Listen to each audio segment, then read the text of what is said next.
This episode of The Dig is brought to you by our supporters at patreon.com and by N+1 Magazine, which features some of the most urgent and exciting political writing, essays, fiction, and cultural criticism on the left today. At N+1mag.com, they've been publishing a ton of clarifying writing about the pandemic that might be of interest to Dig listeners like you. One essay that you might like is Gabriel Winant's Coronavirus and Chronopolitics on generational politics and healthcare. Winant historicizes the shrinking of the American healthcare system over the past generation and the Trump administration's more recent attempts to deregulate the private nursing home industry. Winant writes, quote, "There is a great contradiction embodied in the facts that the virus is fundamentally a threat to the old. That this threat has been magnified enormously by the incompetence and malice of the ruling regime, and that the old are the primary mass political constituency of that regime. This month, Dig listeners can take 25% off a year subscription to N+1 in print. Go to N+1mag.com/thedig to subscribe and enter The Dig, one word, at checkout. You'll get 3 issues delivered in the mail, plus full access to the magazine's online archive, which includes great essays like Gabriel Winant's, and free entry to readings and events whenever those happen again, all for less than $3 a month. That's NPLUSONEMAG.com/thedig and enter The Dig at checkout.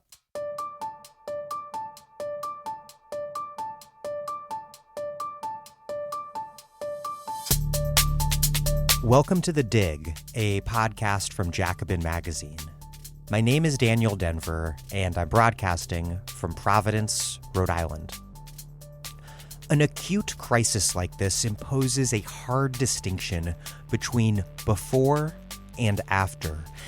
It's this sense that the ideas we once used to make sense of the world are no longer helpful for understanding things now that everything can only make sense by reference to Corona.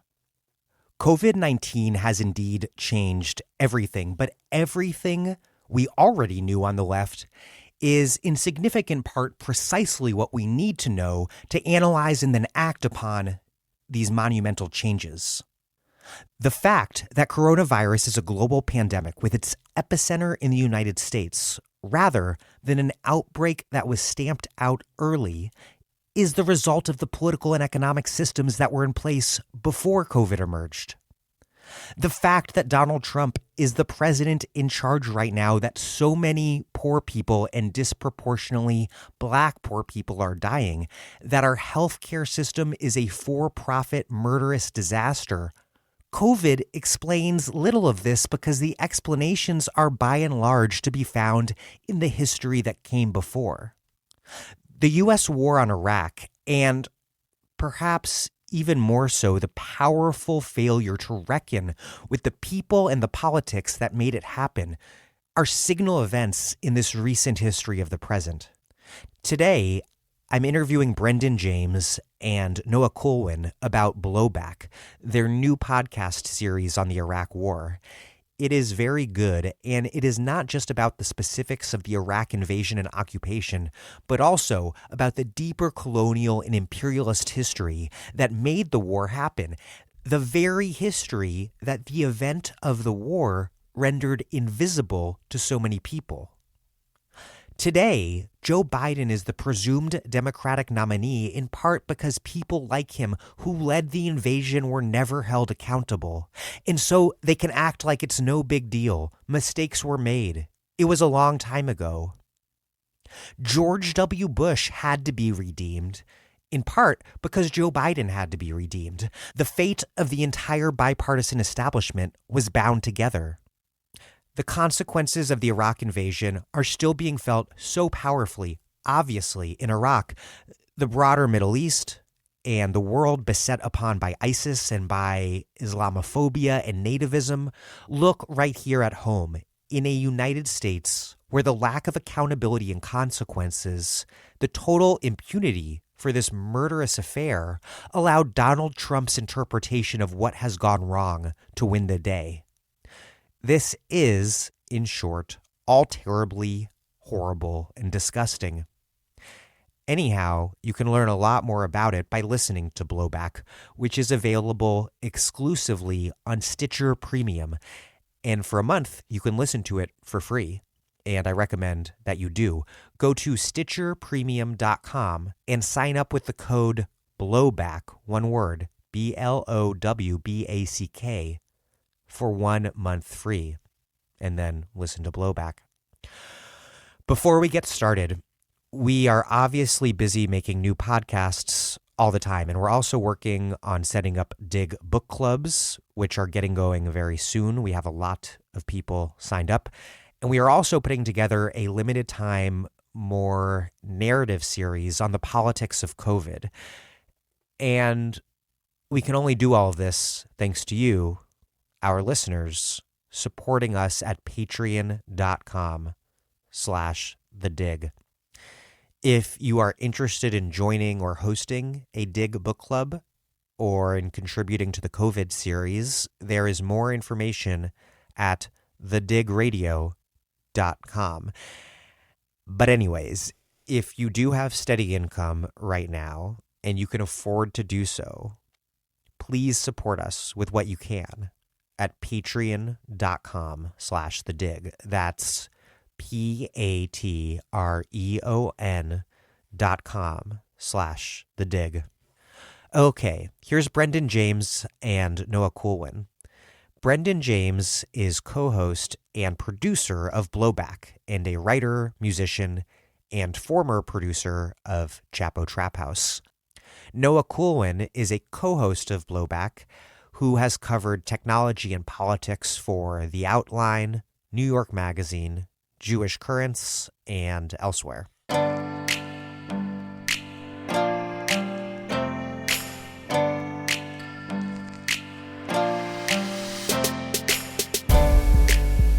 Brendan James and Noah Kulwin, welcome to The Dig. Hey, thanks for having us. Thanks for having us.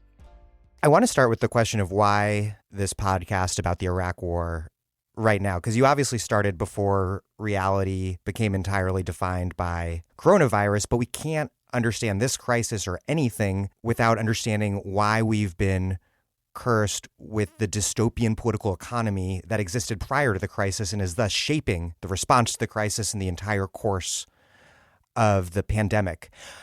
And to understand that, I think you're entirely right that we have to look to the Iraq War because, as you say, it provides a skeleton key for the present, and it provides a skeleton key in part because, as you also say, the memory of the Iraq War has been stuffed down the memory, our collective memory hole. So to start out, how did Iraq get stuffed down the memory hole, and what has the result of this mass forgetting, this mass disassociation been? So when Brandon and I first sort of came up with the idea and just this general interest, I think a lot of what we were responding to was the stuff that you saw in the news, you know, like George W. Bush getting candy from Michelle Obama and all that kind of stuff. And it was rage-inducing, but I think we didn't want to let our anger at that just sort of stay as anger. And we had a bunch of questions about like, well, why did George W. Bush, whom we agreed, you know, previously, or at least we thought we agreed, was this bad guy when he left the presidency, why is he being rehabbed now? And I think that the Iraq War, as Brendan and I sort of came to understand it when we began researching and looking into it, the Iraq War was this incredible process in and of itself of forgetting. And we did a lot of things that we wanted to make ourselves forget, but also that were so bad that if we were to have held people adequately accountable, it would have just produced a totally distended portrait of who we thought ourselves to be and what we thought our government would be capable of at this moment. Yeah, I think that forgetting is part of the algorithm of empire. And, you know, the Iraq War is a story of the probably the last stand of what we used to think of as the American empire. It was never really the same after that, the last gasp of pure hubris. But that's not to say the empire, of course, ended with the Iraq War. And what you need to do every so often is have a cleanse, basically, and rehabilitate old figures. That happens a lot throughout history in any given empire. Turn them into respectable figures, whether they be dead or alive. And that's a way to not lose the faith you have in this imperial project. And whether it serves a purpose for domestic or foreign conquest, it's something that you have to do over and over again. And part of even the title of our show, Blowback, in order for blowback and the cycle of blowback, that is to say, consequences of our previous meddling and violence done toward the rest of the world, the way that needs to work is that you need to forget as well. And you need to cleanse your palate and find yourself surprised when all of a sudden guys you trained in the hills of Afghanistan that were rabidly, militantly dedicated to jihad end up blowing up your center of global commerce. Things like that require forgetting. And I think we were tempted to refresh everybody, not only on why George W. Bush personally is evil, but what forgetting that serves, what purpose it serves. Right. It's not just like victors are the ones who get to write the history. It's, as you say, being a global hegemon requires, as part of its process of legitimation, as part of its ideology, as part of its attempt to convince itself and others that it is a legitimate hegemon, it requires that history be rewritten and forgotten in particular ways. In real time as well. I saw the other day there was just some stooge from that Bush era who was saying that George Bush never politicized 9/11 like Trump is politicizing the coronavirus, which of course is a whole pill to swallow on its own. But I remarked at the time it was worse than that, because the interviewer that was getting this insane quote was Nicole Wallace, who was at one point, for much of his presidency, Bush's director of communications, who then just, with the revolving door we're familiar with in Washington, swept right in, is now shaping history and doing that cleanup in real time to have not just the interviewee erase people's memory about how intensely politicized the Bush administration was regarding 9/11, but also the interviewer is the one hitting that home. So there's no room to really, for a normal person watching that segment, insofar as normal people watch MSNBC, there's no room for them to come out with any conclusion, especially given that now we've all culturally decided that America was basically fine until Trump came along. So yeah, it is absolutely necessary for those up top for this process to happen. And new erasures reaffirm and deepen pre-existing erasures, which is why your podcast is not only about taking a fresh look at the monstrosity of the entire political moment around the invasion of Iraq, but looking much deeper than that into the history behind it, the whole invisibilized arc of history of the U.S. and European colonial powers in that region more generally, the U.S. backing Iraq in its murderous war against Iran, the selling out the Kurds to Saddam during the Cold War, let alone the entire history of British colonialism in Iraq after World War I. Why do you think it's so important to make 2003 clear, to also make the entire kind of century of history that precedes it clear as well? I think on one level, it's because it's the same cast of characters. You have Donald Rumsfeld, helping bring Saddam and the U.S. closer together in the 1980s. And then you have him as the Secretary of Defense when we invade Iraq in the 2000s. And so I think that it's not, they're just different chapters of the same story. Colin Powell, is Joint Chiefs, head of the Joint Chiefs during the Gulf War. Right. Obviously, he comes back as Secretary of State.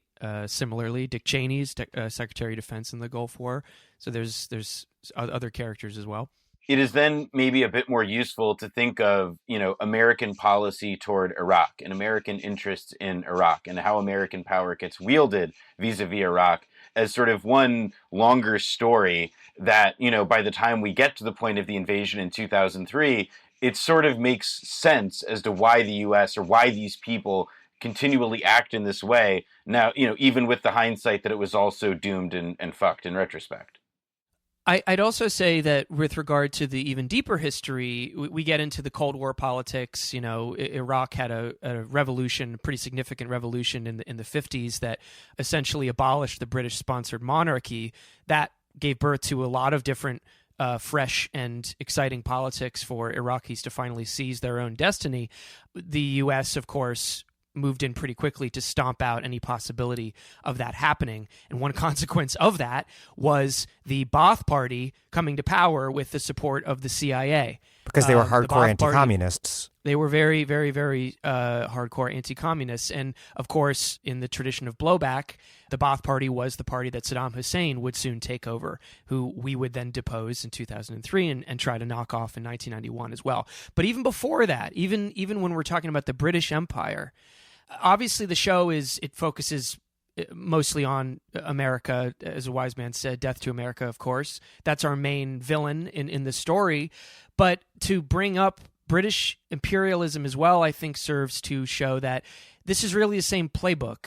Whether you're talking about Britain or America or the French or the German colonial projects, that there is a basic toolkit and there is a basic goal that any of these places have. It's not in the DNA of Americans, or particularly it might be in the DNA of the British.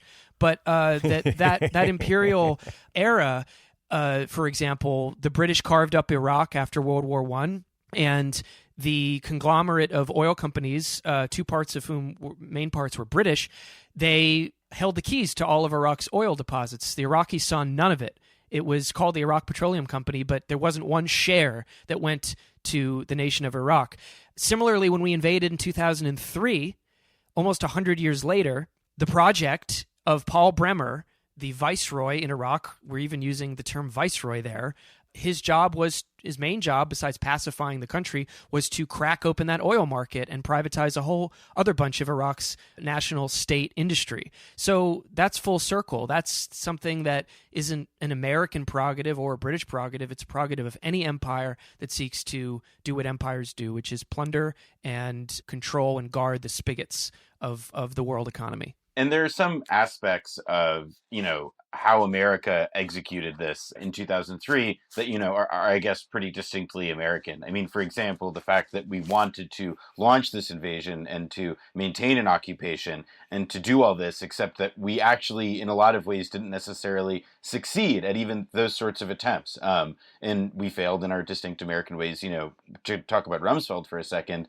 he envisioned an entire, sort of this like light footprint was the phrase that they were very fond of using, Defense Department, something that would be leaner and a military that would be leaner and that would be able to accomplish, effectively many of the same goals that these imperial powers had, that they had and set for themselves in decades. But on the cheap and contracted out. Exactly. And, it fits very firmly within sort of, this kind of like neoliberal tradition of trying to apply that sort of, I guess that sort of policy rubric and theory of political economy, more broadly. And I think you can see that failure in Iraq quite vividly. The U.S. certainly did quote unquote mismanage the invasion and occupation on technocratic grounds. But of course, and unsurprisingly, that critique also sort of gives cover to people like liberal supporters of the war who then disassociate themselves from it afterwards by saying, well, it was poorly managed.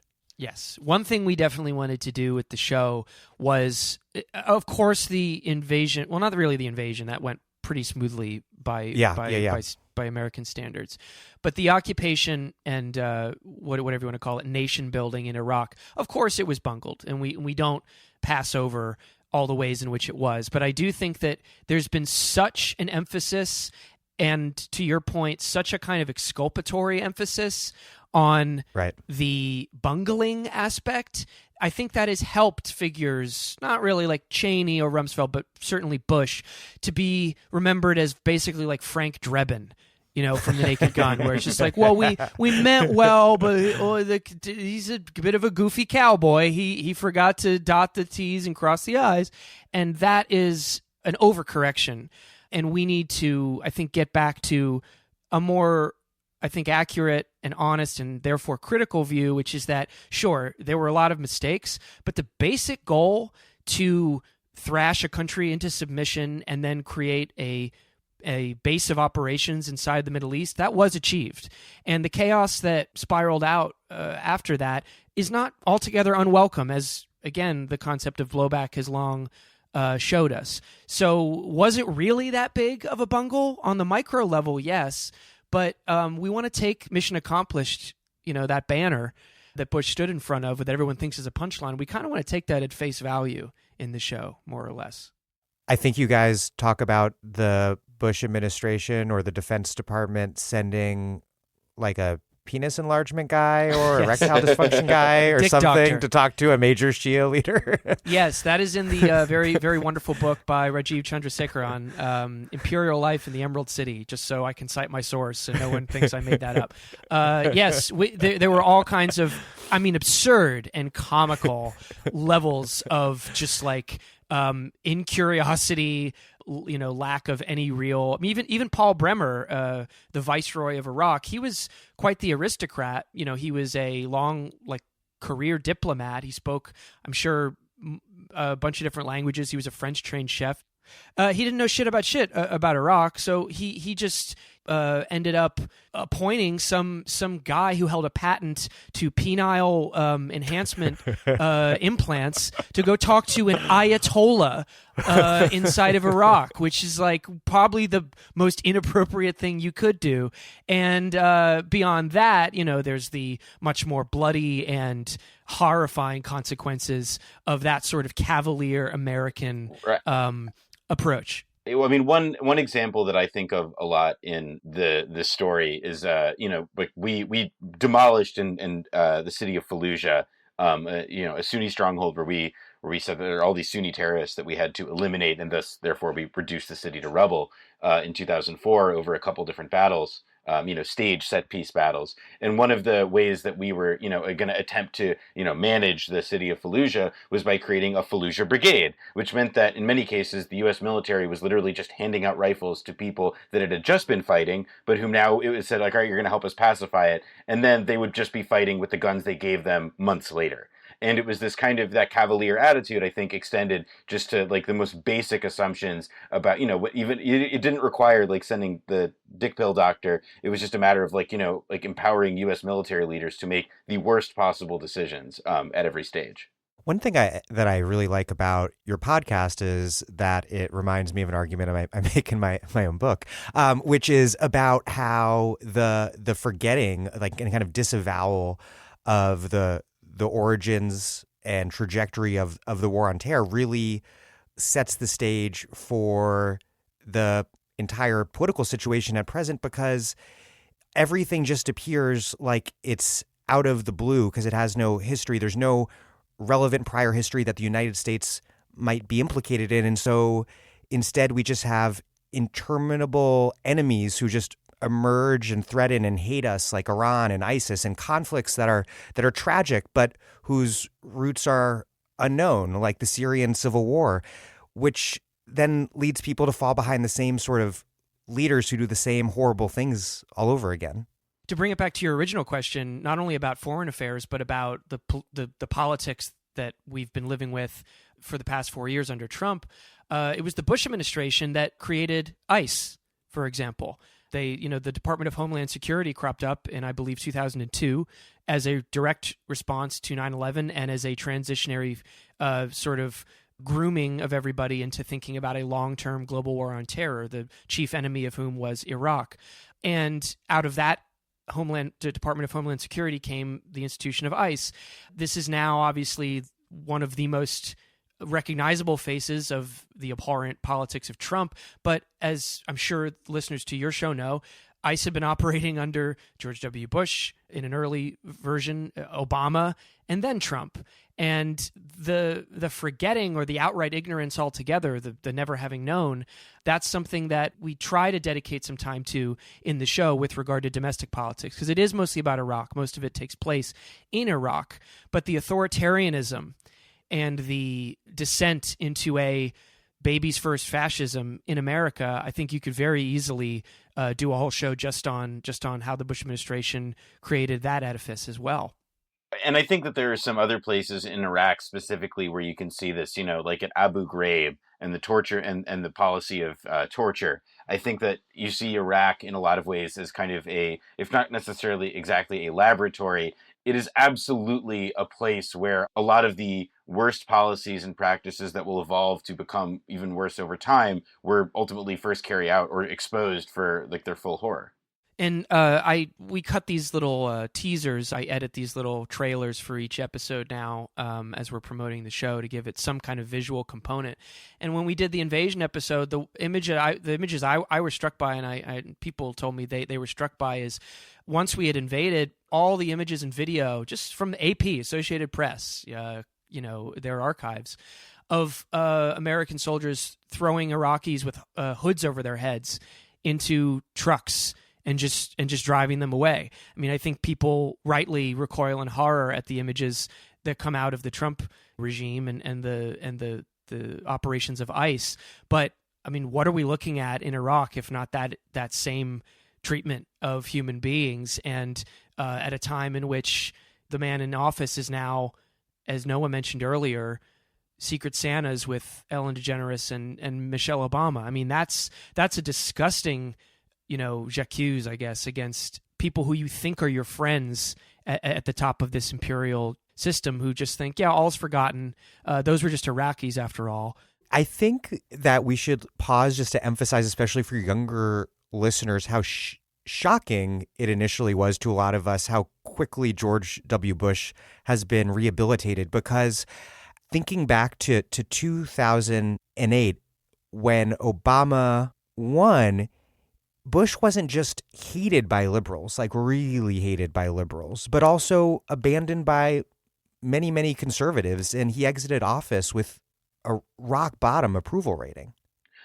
Oh, absolutely. And I think that one of the things that people also kind of forget about sort of, what ushered in his exit was not just Iraq, but it was, the sum total of, sort of a huge, wide breadth of scandal. I mean, the Alberto Gonzalez U.S. attorney's firing scandal, just for one example.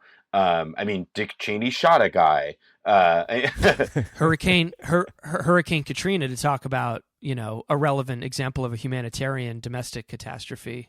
Right. Exposing the U.S. government's total lack of infrastructure or will to protect vulnerable people's lives in the face of a massive disaster, which we're experiencing just on a nationwide and global level. And all this thing, we have a lot of outrage for how, Trump is, he will defend these obvious incompetents for whom he has affection and is put into, high-ranking positions. But, remember Heck of a Job Brownie, the former head of the Arabian Horse Association, Michael Brown, that George W. Bush installed as the head of, FEMA. I think that there's like the lineage of that kind of stuff is very, very easy to trace. Or Douglas Feith, who you talk about a bit in your podcast. Oh yeah. I mean, I really do think if you actually go back, which is of course the whole point of this podcast, the Bush administration is right up there in the tier of Trump level incompetence and cronyism that people think is so uniquely. I mean, I get it. Like it really seems hard to top Jared.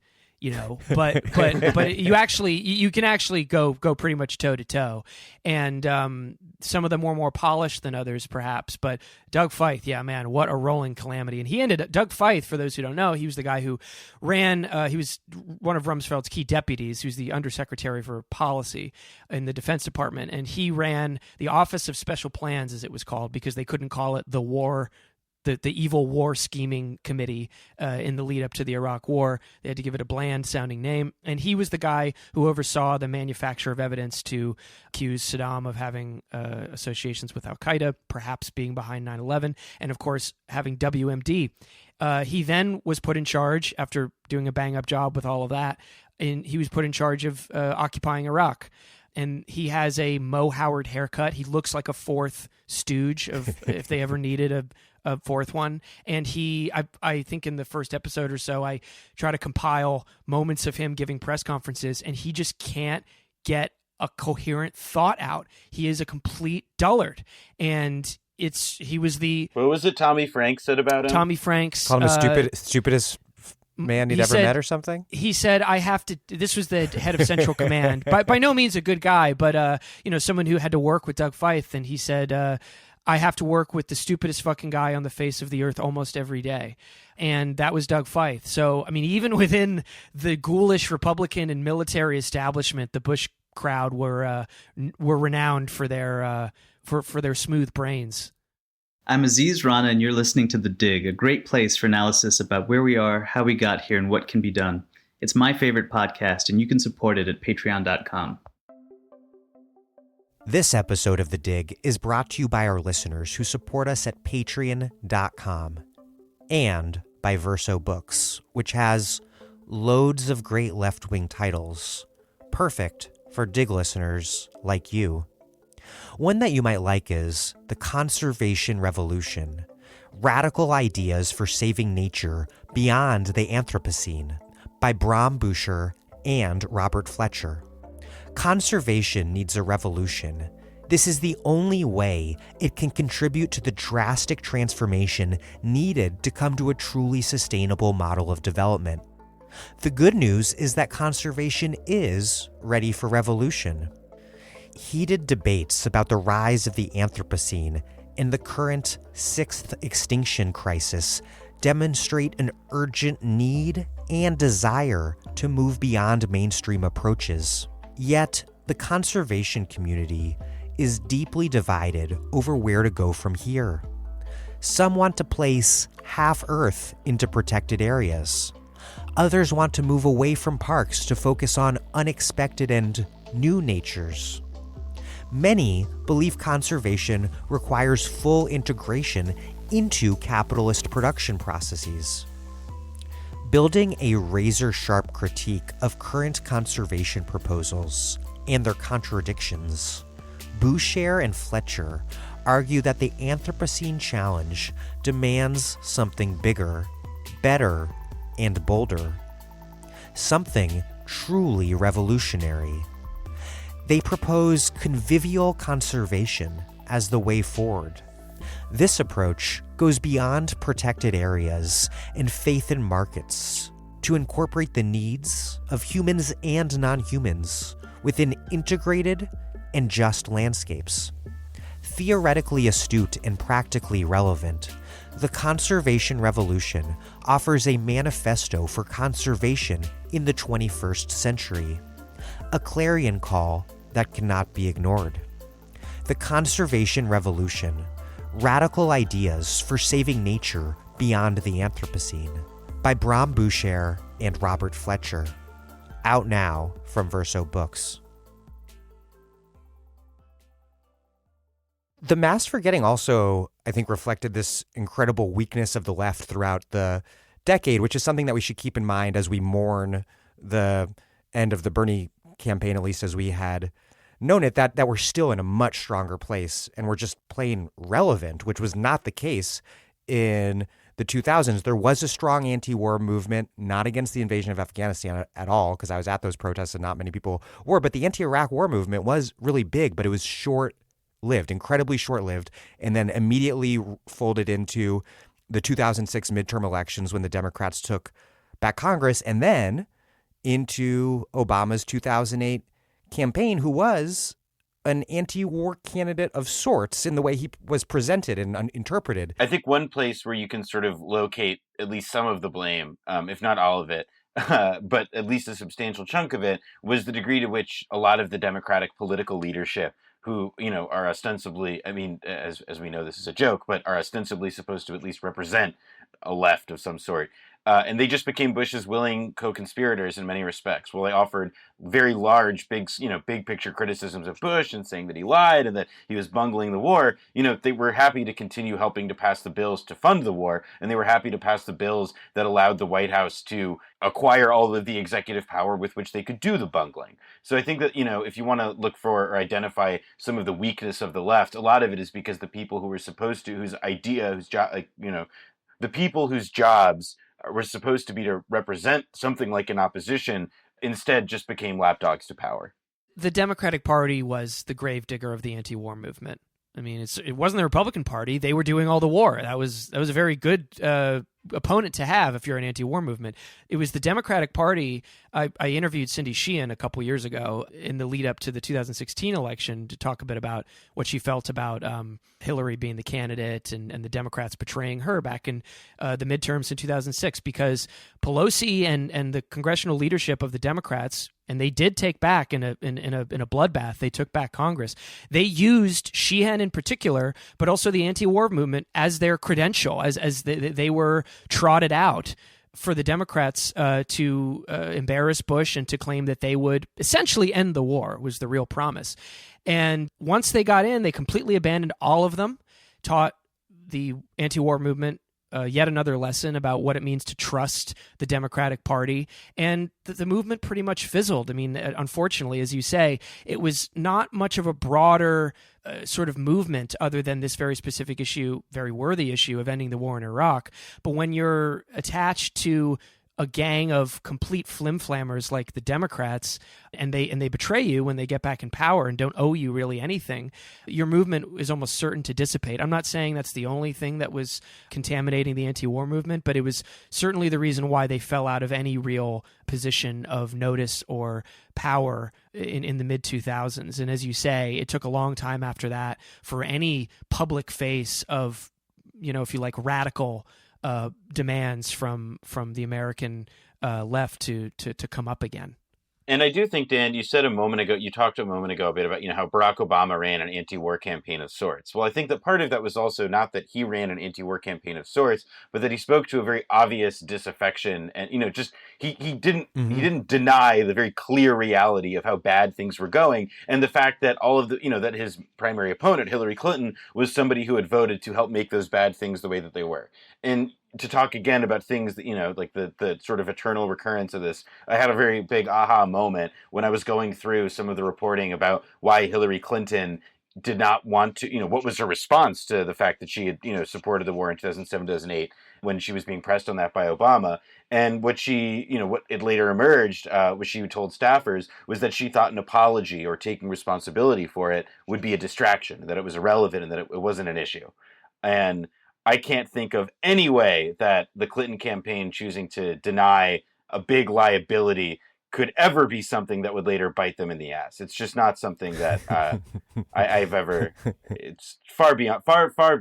And also, the Iraq War was insanely unpopular by the time that Obama was running for office. He did not talk the same way about, in my opinion, an equally destructive and disgusting war in Afghanistan, because he didn't feel politically required to. And in fact, when he got into office, he couldn't not withdraw from Iraq, which was a good thing, of course.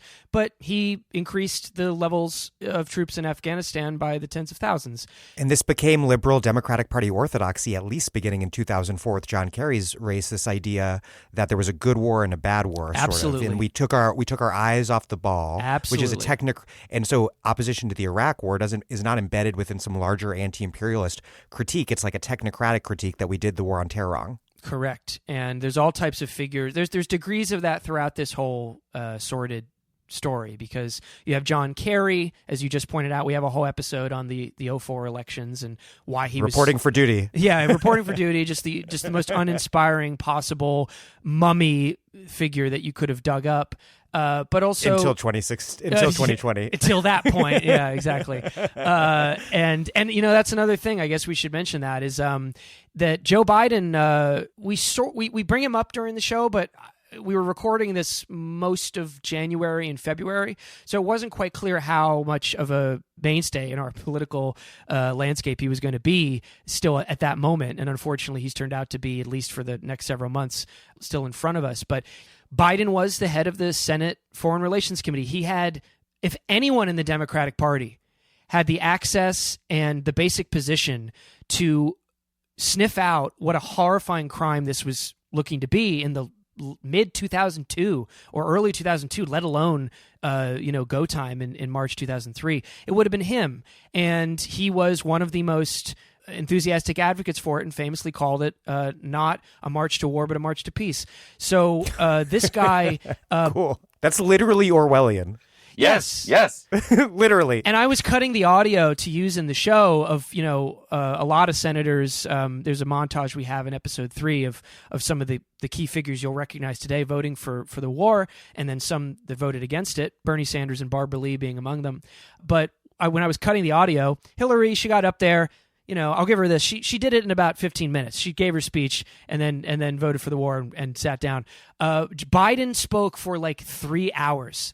He wouldn't shut the fuck up about how great the war was going to be, or how it was, there wasn't even going to be a war because Saddam was just going to surrender or whatever. He gave like a Fidel level stem winder. He grew for the war. He grew a Fidel beard during the speech, and I was just like, Jesus, this guy just never shuts the fuck up. So yeah, that was insult to injury. And he not only was a leading supporter of the war, but then in the Obama administration proposed ethnic cleansing as the solution. He came up with an insane. Remember that insane idea, Brendan, that he came up with for how to like manage Iraq? He wanted to carve it up into 3 different, as Daniel just said, 3 different ethnically cleansed territories, which is after supporting the initial invasion and the war, and then being a weasel and running away from that and claiming that you want to fix the problem by ethnic cleansing. That's sort of the worst position you could have. Well, I do think that there is something that Brendan's also getting to that gets a little bit away from Biden specifically, but is another thing that I feel like is a big part of this story, which was about the fact that like when we got to Iraq, Iraqi society was not, riven with sectarian conflict naturally, at least to anything resembling to the degree that we unleashed on the country. And part of what made intermarriage was super common in Baghdad. Yes. I mean, like Sunni and Shia lived side by. It was a fairly diverse society. That's not to say that there weren't tensions, or that there wasn't even sectarian violence on some level, but the degree to which things changed from, pre-invasion to, let's say, 2005, it's pretty much impossible to overstate. And so part of what I guess makes the Joe Biden solution particularly horrifying is because it feels like, proposing apartheid as a solution to a previously, functional system. It was only our intervention that messed it up in the first place, obviously. Or to bring it back to the question about the 20th century history we dig into in the first episode, like the British, where he just wanted to take out a big red pen and carve into the earth his preferred division of one country into 3 or 4. This stuff, it doesn't really change from century to century, and unfortunately, neither does the carnage that comes out of those types of decisions. Yeah, and it's a solution, a proposed solution that participates and facilitates this whole process of mass forgetting because it frames Iraq's problems as not rooted in the U.S. invasion or more profoundly in the history of Western colonialism and global petrocapitalism and all of this stuff, but in these ancient tribal sectarian animosities. They're problems that come from Iraq. Yeah, it's like the Balkans. That the outside world needs to solve. In Iraq, I think a lot of normal Americans don't tend to care about foreign policy at all, be it good or bad. They thought, well, these religious psychotics in Iraq, they should just calm down. Or, what's the big deal? We were trying to help you out. And that was another way in which, as you point out, we could pathologize the country rather than face up to any accountability for what happens when you try to run the world on a hegemonic British imperial style system of conquest. And there we see part of the Trump and Trumpism origin story as well, because we have this process of forgetting. We have no strong left-wing movements at the time that can frame the situation, what's going wrong in anti-imperialist terms. And so Trump and the right are able to identify the enemy and the source of the problem as Islam, and the solutions as xenophobia and this kind of militaristic pseudo-isolationism of Trump's. And so the Muslim ban is the imperialist war on terror coming home to roost as nativist politics. Well, I think that somebody who, some people may be taking his name out of their mouths at the moment. I mean, Jeremy Corbyn had the best response, I think, to this very particular line, and that he formulated very successfully, at least within Britain, I thought, this kind of idea of actually framing anything resembling, the knife attacks in the UK, framing all of that as actually a consequence of our own meddling, our own decision-making that we saw with our own eyes in Iraq. And so, there is absolutely a very transparent, obvious, and lucid left-wing case to be made. It's just that nobody in America outside of, our dear recently departed, has ever seemed to have the courage to make it, at least on a national stage, providing a single coherent answer that everybody can see. And that's that point there about the Trumpified version of how to process and frame the enemy and the global war on terror. That's something that we try to touch on as well, as far as aftershocks of the Iraq War. I mean, Trump ran against the Iraq War in 2016. Yeah. He was, I mean, honestly, there were moments where, I'll say it completely, with some guilt, but at the time, no one thought he was going to win. It was kind of awesome when he was on the debate stage with fucking Jeb Bush and Ted Cruz. Owning them, saying there were no WMD, they all lied. And the audience booed him in the first couple debates, but they're all hogs. They all just switched over once they saw he was the strong man and said, oh, you know what? Yeah, that was probably all a bunch of lies. So none of the because he had that important asterisk. He had that important asterisk of we shouldn't have gone in, but if we did, we should have taken the oil, which is the perfect kind of twist to make. Yes, it is a xenophobic know nothing type of rejection of imperial wars of conquest, not because, as you said, it's based in any anti-imperialist logic, but because they're all savages over there and they should just go on whatever, chopping their heads off or whatever the parody is that they picture in their heads, and we should just take their resources while they're not looking. And that is not a sufficient way to let these scoundrels and guys like Trump get away with being the only really meaningful anti-war voice in American politics. And I think right-wing populism, it's not to credit it or to say they're starting to come over to our side. But when we look at the way that certain things are mutating right now, which is absolutely connected to the massive explosion of trust that fell apart in the Bush administration after the war in Iraq, and how the right has kind of reconstructed itself or is doing so, we don't need to kid ourselves that they're on our side, but we need to take that seriously. That's a very scary thing if the right mutates into something that has the monopoly on non-intervention in the world, on interpreting the geopolitical mess. Yeah, because they'll be right, because they'll be right on several points, even if their reasoning is disgusting. And they also have, they thrive because there is no cogent, visible left-wing answer or alternative that we have been able to present thus far. Bernie Sanders started to do that and articulate and chart a different vision of what that could look like. But the reality is that, if you were to ask what is the Democratic Party position, what is Joe Biden's position on Iraq or America's role in the world, I don't think anybody on his team could even give us a straight answer, because they've never thought about it, they never had to think about it, and the only people. What is Joe Biden's position on fill in the blank? Yeah, exactly. He's running a very policy-centered campaign. Yeah, and I think that unlike us personality cultists on the left, Yeah, really. I mean, but it's a very real, it's a very live question to me, which is what ultimately is going to be, the Democratic establishment, such as it is in its weak, desiccated state. What is what is the response that they're going to try and formulate, if they are going to try and formulate one? Because as Brendan points out, the far right has synthesized an answer to that question. And it's a very ugly and dangerous one. And there is, as it stands right now, there's not an alternative. Yeah, and if there's a total void and no critique, no comment from the establishment Democrats, then we just have this Trumpist critique given free rein. And their critique of Bush's imperialism is that it was wrong to try to save and do charity for the Muslims, which is how the neocons framed the war, as this noble, civilizing mission. And one of the craziest stats that I found researching my book is that Republican public approval ratings of Islam, of Muslims, skyrockets upward after 9/11.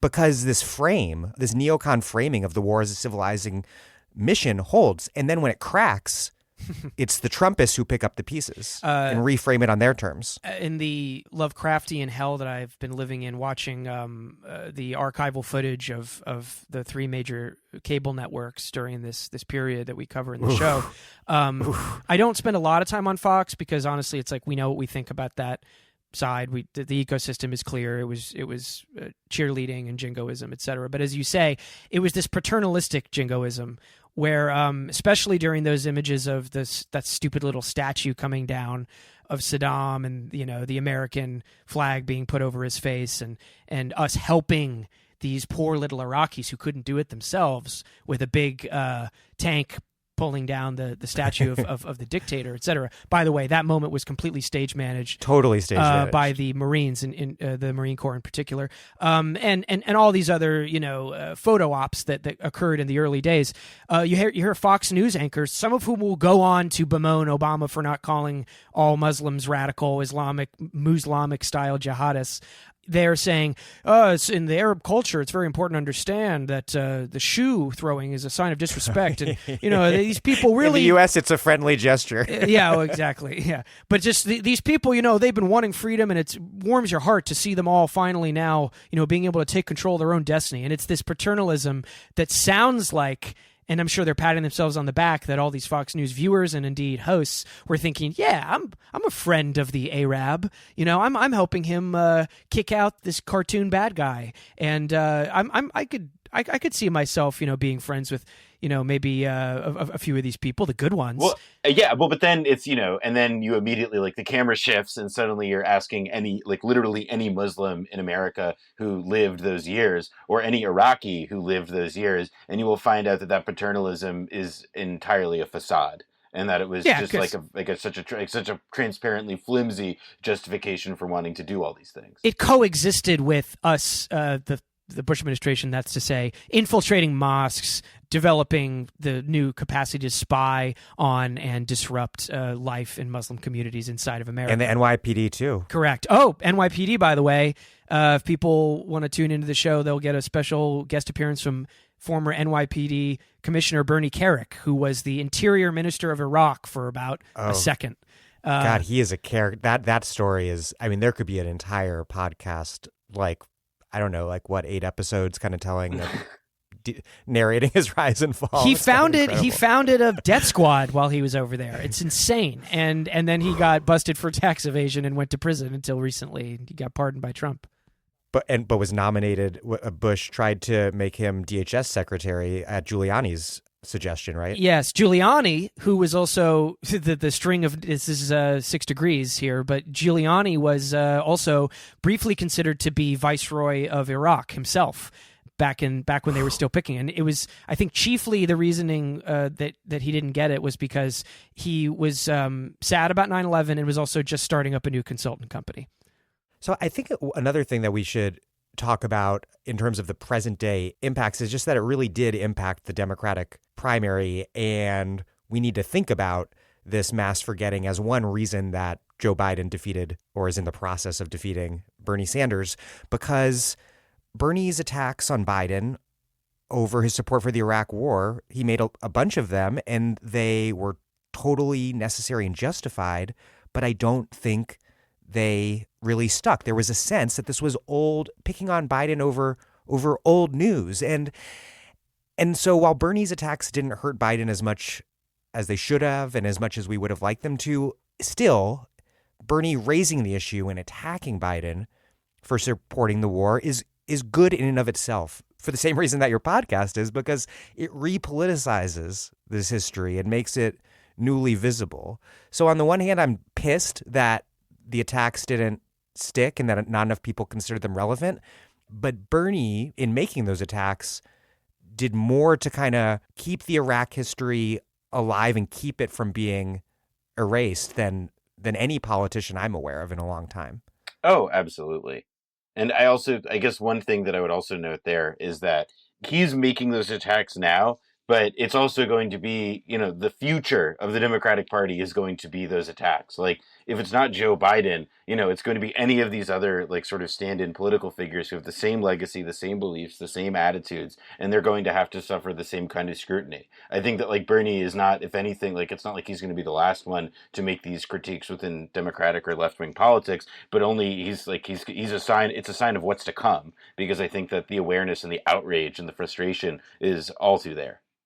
Well, I think it's unfortunately, though, a catch-22 for anyone looking to do this, to attack, say, their opponent on the Iraq War, as Sanders tried to do with Biden, because if you really want that attack to mean anything, you have to say a lot of reasons why America is bad and sucks and is evil, actually.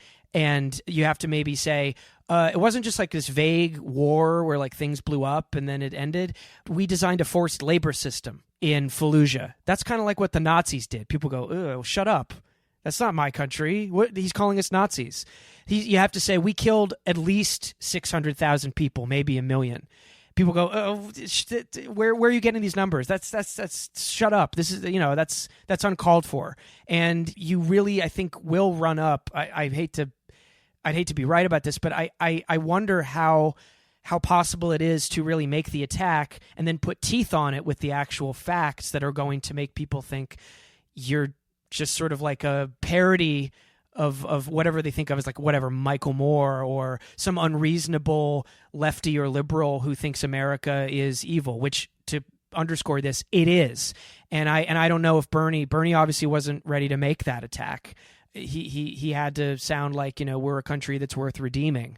I don't know if the science is really in on that. So I'm not sure how the attack can ever really graduate to that more effective way. Corbyn managed to do it. He didn't win in the long run, but I was amazed in 2017 when, while supposed terrorism was going on, or what people perceived as terrorism was going on inside the UK, he got up there and basically blamed it on imperialism and said we should stop supporting Saudi, and it landed. And I don't know what the ingredients or the conditions are for it to land with the British public coming from Corbyn, but I don't know if I see it landing even now with the American public from someone like Sanders, unfortunately.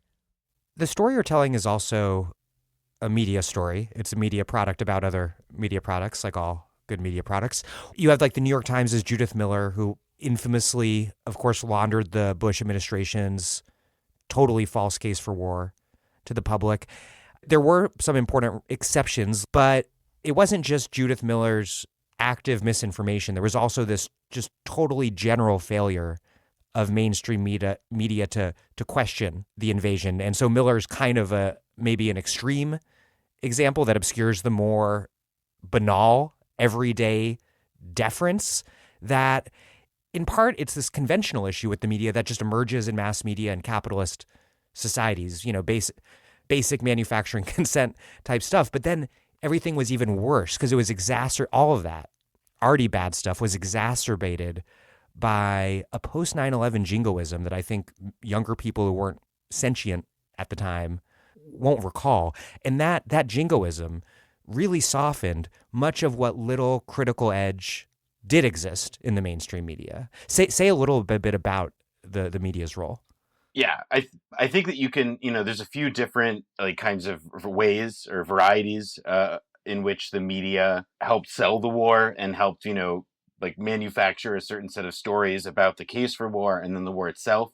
You had people like Judith Miller who were these kinds of willing launderers of bad information or slanted information. You had the pundit class, people like Jonathan Alter, for example. In an early episode, Brendan kicks to me a column that he wrote about how after 9/11 we had to start torturing people. This kind of jingoism after 9/11 that came very naturally to the armchair pundits, liberals and conservatives alike, that would then take roost and then have these people, it would lead them to then vociferously declare that we had to go after Saddam. And then you had a general climate where reporters and stories that actually did come out, the Washington Post had reams of reporting about the shitty case for war. And it was actually quite easy to find a lot of those stories about how shaky the case for war was, but they were just buried. They weren't actually presented on the front page. And in the episode this week, we actually go through a list of all of those, of a bunch of those articles that were buried.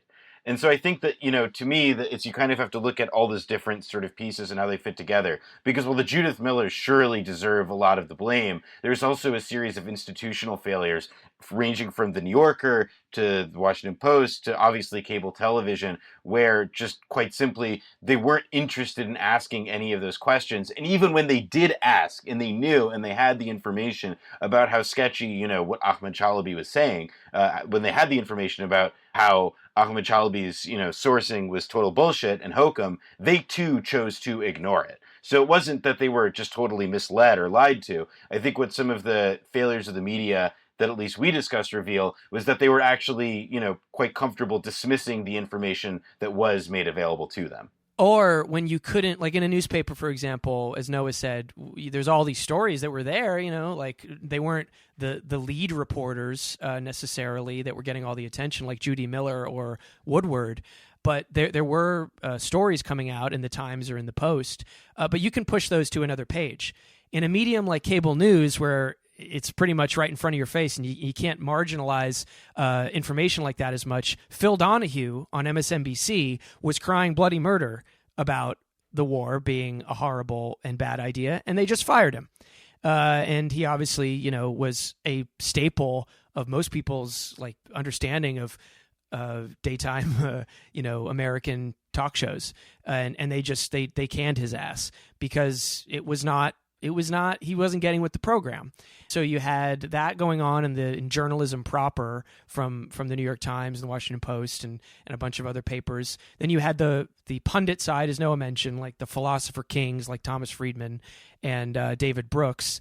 And we trace their evolution once the war starts going south. In this episode that comes out this week about the media. Well, one thing I would also note is that, in part in this pundit space is also that there was this cottage industry of experts, especially liberals, people like Kenneth Pollock, who wrote a book called The Threatening Storm that was basically supposed to be the liberal intellectuals' case for war. I remember at this time going into all sorts of, good liberal family friends' homes and seeing that book on the shelf. And that had a lot of influence, for example. You had a wide range of experts and people, from Stephen Hayes on the right to somebody like Kenneth Pollock or Paul Berman, ostensibly on the left, who were creating a lot of the material that would then get tossed around on cable news as a justification for buying into all of this cooked intelligence that they had. You had, or fucking Christopher Hitchens, who never was on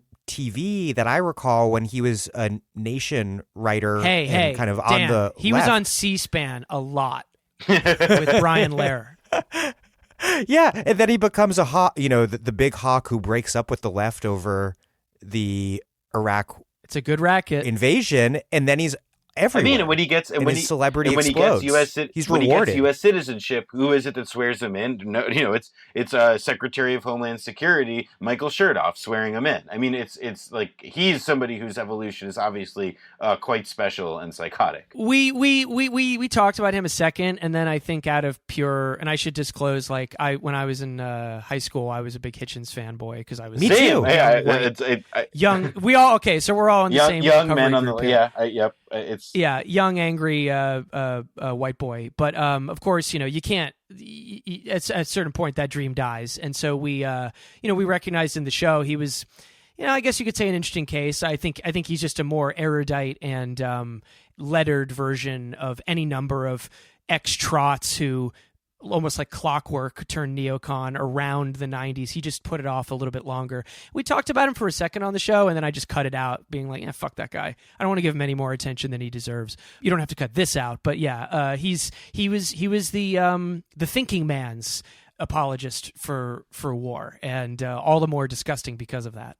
Well, speaking of ostensibly thinking apologists for war, we also see the rehabilitation of Jennifer Rubin and Bill Kristol, who are now giving daily advice to liberals on the internet. Yeah, the resistance is truly a big tent. I mean, David Frum is probably the most offensive example to me personally, and we don't spend a ton of time with him on the show because we just have a limited cast of characters with whom we could work with to tell our story. But also, he did not come up with the phrase, according to Woodward, he did not come up with the phrase axis of evil. His claim to fame as a Bush speechwriter, he had something really shittier, like the axis of ignobility or something, and then Michael Gerson. And someone was like, "What?" Yeah, the actual speechwriter to Bush was like, "Let's tune that up a little bit." And it's also, let's be clear, the guy who was the actual speechwriter to Bush, there, Michael Gerson, was a much funnier and more interesting person than David Frum ever was. Like Michael Gerson, when he was getting hopped up to write a Bush State of the Union, he gave himself a heart attack in his fervor for trying to write this up. And when he went to his doctor told him that he was stressing himself out by fantasizing too much about Bush in Iraq. He was too horny for war. He was getting those dick implants from our ambassador to the Ayatollah in Baghdad, probably. For all that we've just said about the press, you do make a point of citing mainstream sources, which I like a lot, and I think it's a left approach to mass media that I agree with, because, like we were talking about earlier, although there are outright fabrications like what Judith Miller did, there are still lots of valuable facts turned up by mainstream reporters, and then there's some exceptionally good ones, like the people who were doing the work at McClatchy that was contradicting. Oh, was it Knight Ridder? Yeah. Well, no, that's a McClatchy property now. Yeah. Okay. In the DC bureau. Yeah. But, that was getting syndicated in all kinds of medium-sized papers, but I wasn't seeing it reading the New York Times at the time, for example. I think what your approach is premised on is the correct idea that the pernicious distortion is, sure, sometimes the Judith Miller outright fabrications, but is most often to be found in this more basic framing of stories in particular and of the news in general. What's on the front page, what's buried on A16, whatever. The story isn't so much censored or suppressed in the U.S. It's more obscured. Mm-hmm.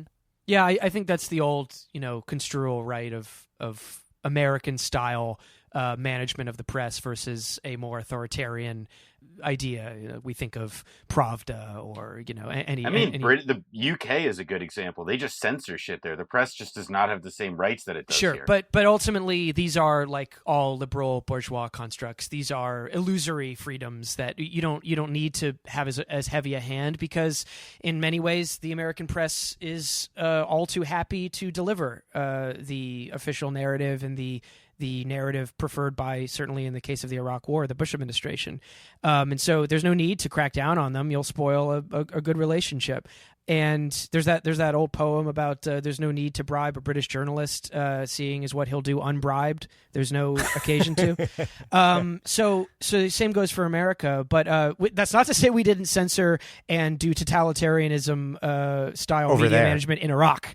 Yeah. Paul Bremer shut down Muqtada al-Sadr, the Shia cleric that became the face of resistance for the underclass of Shia in Iraq and in Baghdad.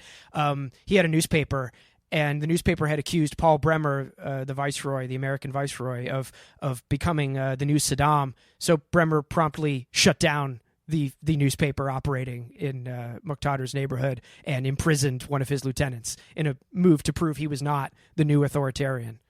I mean, this is kind of taking things in a new direction to end on, but do you think that the corona crisis posing these sort of, at least temporarily, biological limits or contradictions to U.S. empire provide an opportunity to think through the politics of American imperialism, to repoliticize the politics of American imperialism at a time when everything on the one hand is kind of up for debate, but on the other hand, people are very distracted with just ensuring their emotional, physical, economic survival?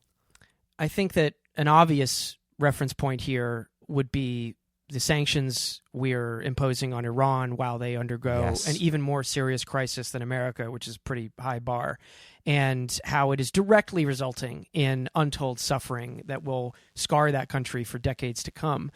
And it's a war crime. It's one of the arguments of our show is that, for example, the Iraqi sanctions in the 90s were as big of a crime and certainly created almost as much violence as the war, the invasion and conventional war itself that exploded after 2003. Similarly, I would say what we're doing to Iran, what we've been doing to Iran for a long time, is one of the many war crimes that's taking place that coronavirus certainly puts in full view. But unfortunately, I have to offer the pessimist answer right now.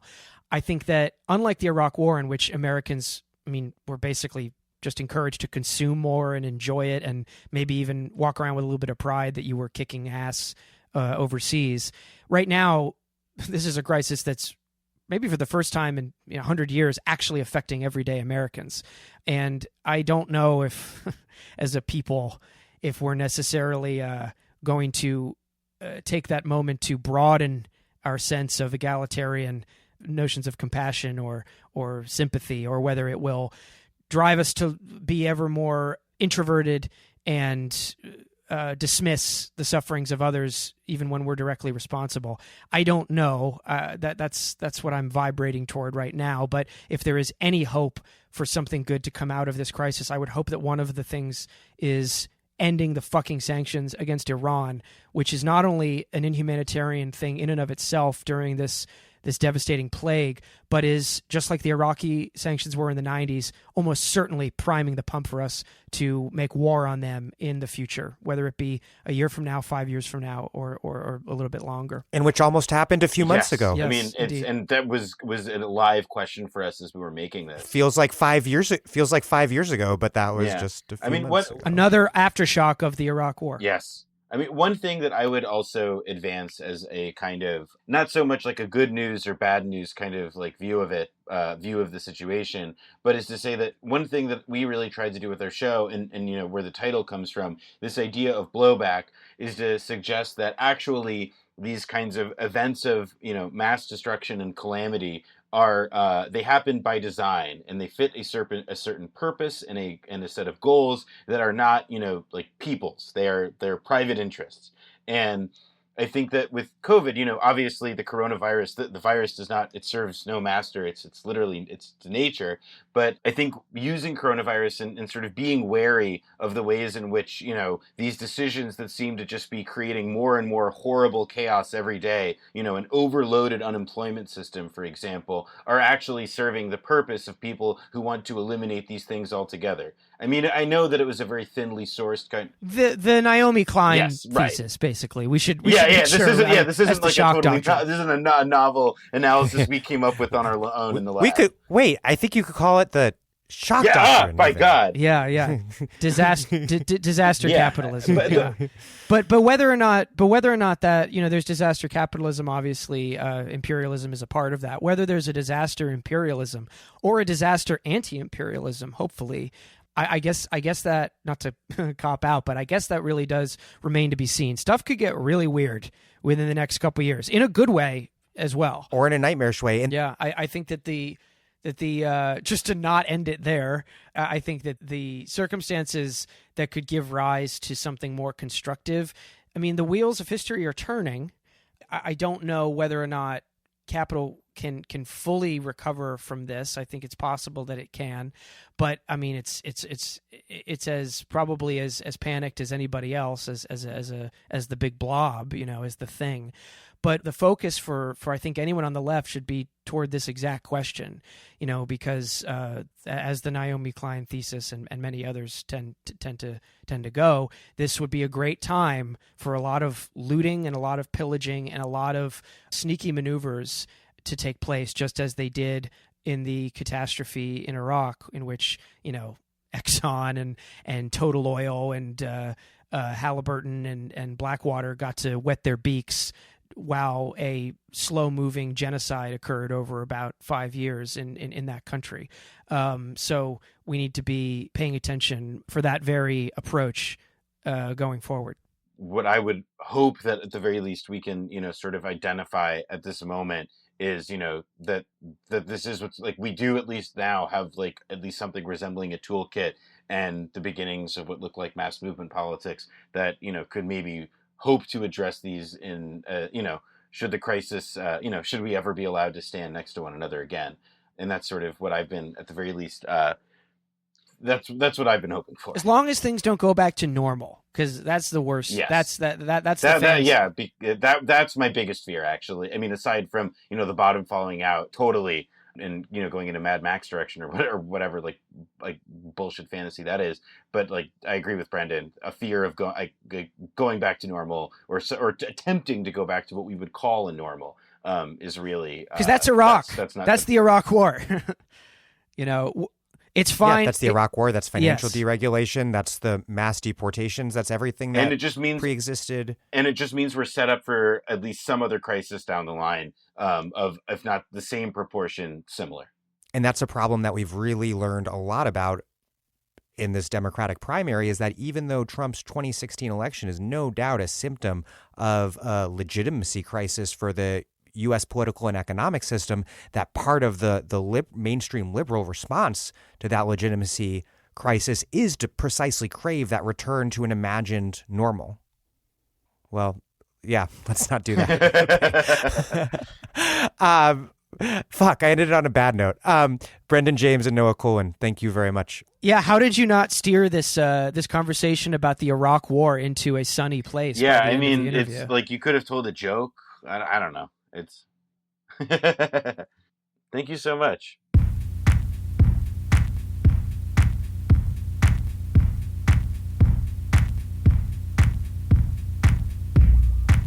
Brendan James is co-host and producer of Blowback, and a writer, musician, and former producer of Chapo Trap House.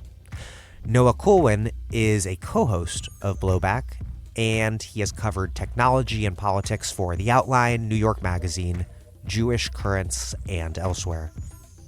Thank you for listening to The Dig from Jacobin Magazine.